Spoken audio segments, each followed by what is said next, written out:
Vande Bharat mission के तहत अलग अलग देशों में फंसे भारतीयों को वापस लाया जाएगा।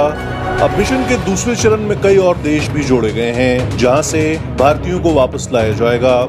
नए देशों की लिस्ट में फिनलैंड, दक्षिण Korea, Belgium, New Zealand, Netherlands, Kenya, Mauritius, Spain, Myanmar, Maldives, मिस्र और श्रीलंका शामिल हैं। सिविल एविएशन मिनिस्टर ने बताया कि अब इन देशों में फंसे अपने लोगों को स्पेशल उड़ानों के जरिए भारत लाया जाएगा।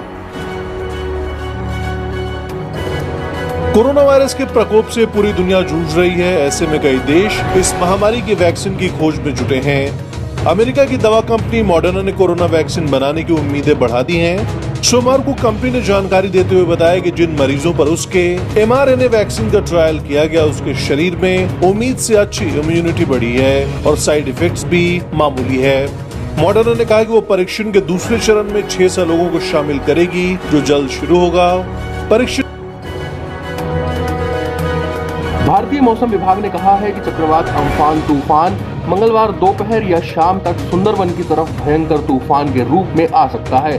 अम्फान तूफान फिलहाल बंगाल की खाड़ी में मध्य से पश्चिम की तरफ है, जो तेजी से बंगाल की खाड़ी के उत्तर और उत्तर पूर्वी इलाके की तरफ बढ़ रहा है।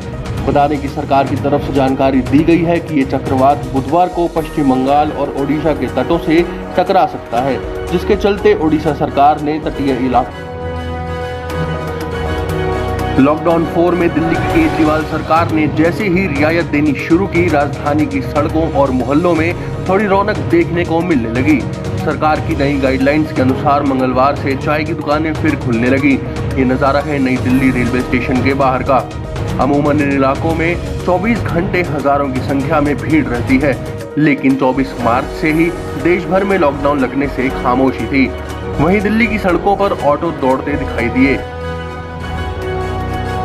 देश में लागू लॉकडाउन के बाद भी कोरोना के मामलों में लगातार बढ़ोतरी देखने को मिल रही है। उत्तर प्रदेश सरकार की तरफ से लॉकडाउन 4 को लेकर जारी गाइडलाइंस के मुताबिक नोएडा और गाजियाबाद में दिल्ली के हॉटस्पॉट एरिया के लोगों को छोड़कर बाकी लोगों पर किसी प्रकार का प्रतिबंध नहीं रहेगा। उन्हें आने जाने की छूट होगी। शाम 7 बजे से सुबह 7 बजे तक आवाजाही बंद रहेगी।